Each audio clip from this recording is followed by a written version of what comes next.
নমস্কার বন্ধুরা, রসনালয়ে আপনাদের সবাইকে স্বাগত।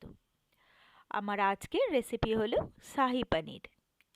পেঁয়াজ রসুন ছাড়া সম্পূর্ণ নিরামিষ পদ্ধতিতে বানিয়েছি আমি আজকের এই শাহি পনির।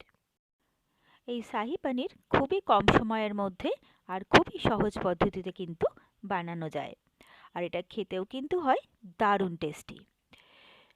তো এই শাহি পনির বানানোর জন্য প্রথমেই আমি এখানে নিয়ে নিয়েছি প্রায় 400 গ্রাম পনির, যেটা একটু মোটা মোটা করে কিউব করে কেটে নিয়েছি। আপনারা আপনাদের পছন্দ মতো যে কোনো শেপেই কিন্তু কেটে নিতে পারেন, তবে মোটা করে কিন্তু কাটতে হবে।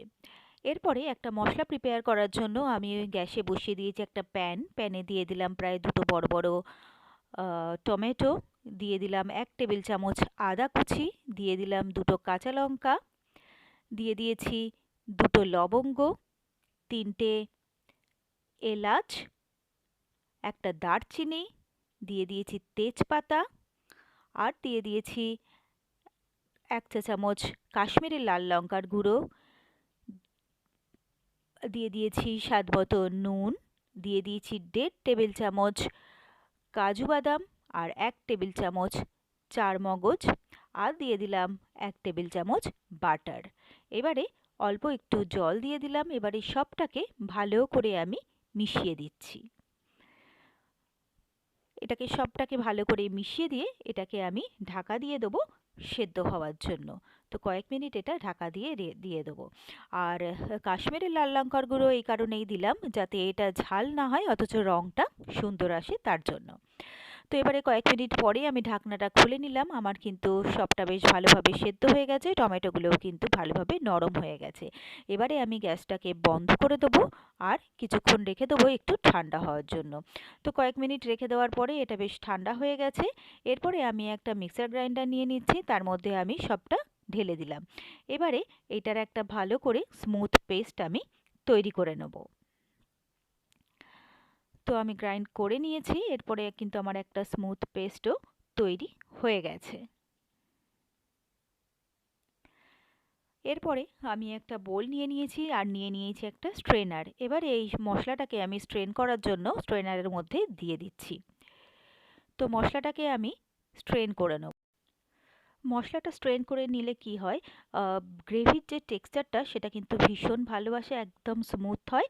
আর যদি কোনো কিছু না পেস্ট হয়ে থাকে তাহলে সেটা কিন্তু খাওয়ার সময় মুখে দানা দানা পড়ে না। তো সেই জন্য মশলাটাকে আমি ভালো করে স্ট্রেন করে নিলাম। এবারে যে মশলা ধোয়া জলটা একটু এর মধ্যে দিয়ে দিলাম, দিয়ে সেটাকেও আমি ভালোভাবে স্ট্রেন করে নিলাম। তো দেখুন একদম স্মুথ একটা টেক্সচার কিন্তু মশলাটা আমি পেয়ে গেছি। তো এরপরে গ্যাসে আমি আরেকটা নতুন ফ্রাইং প্যান বসিয়ে দিচ্ছি। প্যানটা গরম হয়ে গেলে তাতে দিয়ে দিলাম 1 টেবিল চামচ বাটার আর 1 চামচ তেল।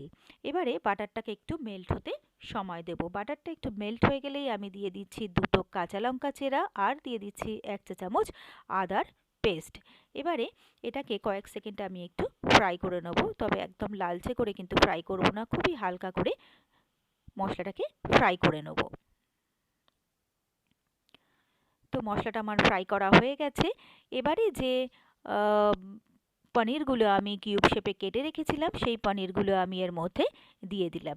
এবারে পনিরগুলোকে আমি একটু ফ্রাই করে নেব, তবে পনিরগুলোও কিন্তু আমি একদমই হালকাভাবে ফ্রাই করে নেব। তো পনিরের মধ্যে আমি দিয়ে দিলাম স্বাদ মতো নুন।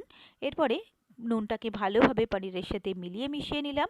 এবারে আমি পনিরগুলোকে ফ্রাই করে নেব। পনিরটাকেও কিন্তু কোনো লালচে করে ফ্রাই করব না, জাস্ট 1 থেকে 1.5 মিনিট আমি পনিরটাকে হালকা করে ফ্রাই করে নেব। খুব বেশি ফ্রাই করলে পনিরগুলো শক্ত হয়ে যাবে আর খেতেও ভালো লাগবে না। আর হালকাভাবে পনিরটা ফ্রাই করলে কিন্তু পনিরগুলো খুব সফট থাকবে। তো পনিরটা আমার ফ্রাই করা হয়ে গেছে। এবারে যে মশলাটা আমি প্রিপেয়ার করেছিলাম সেই মশলাটা আমি এর মধ্যে দিয়ে দিলাম আর একটু মশলা দেওয়া জলটাও আমি এর মধ্যে দিয়ে দিলাম। এরপরে সবটাকে হালকাভাবে ভালো করে মিক্স করে দেবো যাতে পনিরগুলো ভেঙে না যায়। তো সবটাকে মিশিয়ে দেওয়ার পরে এবারে এটাকে আমি একটু ফুটে উঠতে সময় দেব। খুব অল্প সময়ে দারুণ টেস্টি কিন্তু শাহি পনিরের এই রেসিপিটা। তো গ্রেভিটাও কিন্তু বেশ ভালোভাবে ফুটতে শুরু করে দিয়েছে। তো গ্রেভিটা ভালোভাবে ফুটে উঠলে আমি একটু নেড়ে চেড়ে দেখে নিলাম। ভীষণ কিন্তু একটা দেখুন স্মুথ টেক্সচার এসছে। এরপরে আমি এর মধ্যে দিয়ে দিচ্ছি হাফ চা চামচ চিনি। এরপরে দিয়ে দিচ্ছি হাফ চা চামচ শাহি গরম মশলার গুঁড়ো, আর দিয়ে দিলাম খুব সামান্য পরিমাণে একটু জয়িত্রী গুঁড়ো, আর দিয়ে দিচ্ছি 1 চা চামচ কাসৌরি মেথি, যেটা আমি ড্রাই রোস্ট করে গুঁড়ো করে এর মধ্যে দিয়ে দিলাম। কাসৌরি মেথি যদি ড্রাই রোস্ট করে গুঁড়ো করে দেওয়া যায় তাহলে কিন্তু এর ফ্লেভারটা ভীষণ ভালো আসে। এরপরে আমি দিয়ে দিলাম ফ্রেশ ক্রিম। এখানে আমি 3 টেবিল চামচ ফ্রেশ ক্রিম এর মধ্যে দিয়ে দিলাম। এরপরে সবটাকে ভালো করে আমি মিলিয়ে মিশিয়ে দিচ্ছি। এরপরে কিন্তু আর বেশি সময় একেবারে লাগবে না, 1 থেকে 1.5 মিনিট আমি জাস্ট এটাকে আরেকবার একটু ফুটতে সময় দেব।